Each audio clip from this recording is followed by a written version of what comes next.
Sir, आज छत्रपती शिवराय प्रतिष्ठानतर्फे विष्णू जाधव यांचा जो वाढदिवसाचा कार्यक्रम आहे त्याच्याबद्दल तुम्ही काय प्रतिक्रिया द्याल?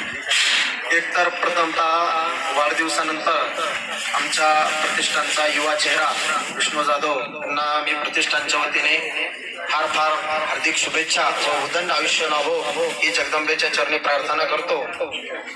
आणि वाढदिवसानिमित्त या स्थानिक कलाकारांना बोलून त्यांचा सन्मान करायचा असं त्यांनी आमच्याजवळ मानस व्यक्त केला। तर प्रतिष्ठानचे सर्वच सहकारी आम्ही त्याला होकार दिला आणि हा छोटा खाली कार्यक्रम आम्ही या ठिकाणी आयोजित केला। निश्चितच सर, आजकालचे तरुण मुलं केक आणतात, गाडीवरती कापतात, रात्री 12-1ला कोणी तलवारीने कापतोय, कोणी चाकूने कापतोय, परंतु हा आगळा वेगळा कार्यक्रम पूर्ण आहे। त्याच्याबद्दल तुम्ही येणाऱ्या तरुण पिढींना काय सांगा? आमचं तर एक नेहमीच सांगणं आहे, प्रतिष्ठान हे त्यासाठी स्थापन झालेलं आहे। छत्रपती संभाजीनगर जालना जिल्ह्याची भीषण परिस्थिती आपण जर युवा पिढीची बघितली तर व्यसनाधीनता, व्यसनाच्या आहारी गेलेले मुलं आणि त्यांच्यात वाढलेला अत्यंत अहंकार, पराकोटीची एकमेकांच्या बद्दल द्वेष भावना, ही परिस्थिती अत्यंत भयावह झाली। तरी तुम्ही तरुणांना काय आव्हान करणार? आम्ही तरुणांना एकच आवाहन करतो की महाराष्ट्र आणि महाराष्ट्रातील छत्रपती संभाजीनगर जिल्हा आणि छत्रपती संभाजीनगर ही एकतर मराठवाड्यातले शांतीब्रह्म बनवणारे संत एकनाथ महाराजांची भूमी आहे। त्यामुळे शांततेचा प्रचार व प्रसार आपल्या मराठवाड्यात आहे। त्यामुळे संयमानं सर्वांनी जगलं पाहिजे, आपलं जीवन व्यतीत केलं पाहिजे।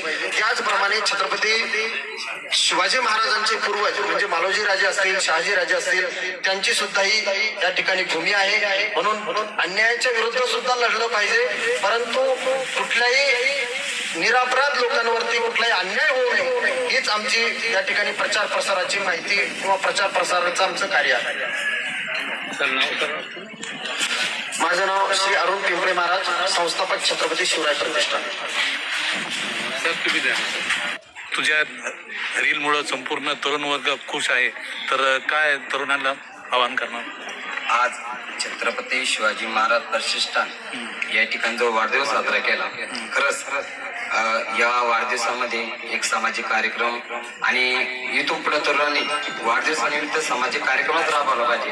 आता तर खरं महाराष्ट्रात आता बिहार झाले आहे, म्हणजे झालंच बिहार, काय राहिलं गुन्हेगारी क्षेत्र वाढे, तरुणांमध्ये व्यसनाचे प्रमाण वाढे आणि या कार्यक्रमाच्या माध्यमातून या प्रतिष्ठानच्या माध्यमातून होईल तेवढे गुन्हेगारी क्षेत्र, व्यसन हे कमी होईल असं मी म्हणतो। भावी काळामध्ये आपण व्यसनमुक्तीवर रील तयार करणार? 100%।